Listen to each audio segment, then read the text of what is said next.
Good morning, everybody. What do you do when you prepare and you prepare for stuff? And, sometimes, like last week, we got the big dumping of snow where I am. And this week, they said that the same thing was going to happen again.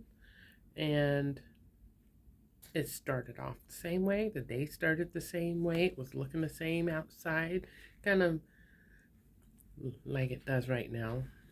Very, very overcast. And, it started hailing yesterday.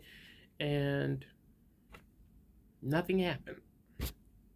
I thought it was going to end up being just like it was last week, but nothing happened. Nothing happened in my area anyway. It could have just all been up north. But then what do you do when things like that happen? I mean, is it kind of like Chicken Little saying the sky is falling?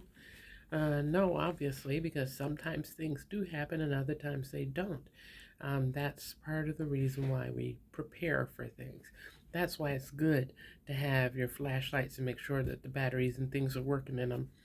To have some backup power supply like I did on those other videos. If you want me to do another video about that, let me know. Sorry, my hair is all over the place today. Let me know what you would like to see. I will be doing the gardening videos. Yesterday I was just trying to hightail it out from where I was so that I could make it home before the storm hit, which did not hit. But like I said, it's still really cloudy out. In a few days, they're saying it's going to be in the 60s. How do you go from the teens to the 60s in a few days? We really can't tell the season except for the budding of the trees.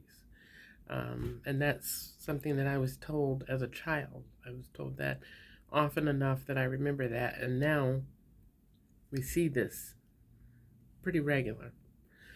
So, no big shocker here yet. Nothing has happened.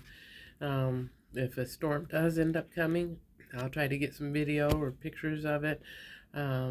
If we do have power outages, which the electric company who didn't even tell us about them contaminating the water supply in my area, which they did that last November. They didn't tell us that, but yet, they tell us that there's potential for power outages. So, making sure you have food that's edible and that not everything is in the fridge or freezer. If you got some canned goods or some dehydrated stuff or stuff in the cupboards that, where you can make peanut butter and jelly sandwiches, got some water or whatever. Because when the power goes out, that means the access to the fresh water kind of goes out too, because a lot of these things that we rely upon all fall back on the power grid one way or the other. Just something to consider. I'll talk to you again soon.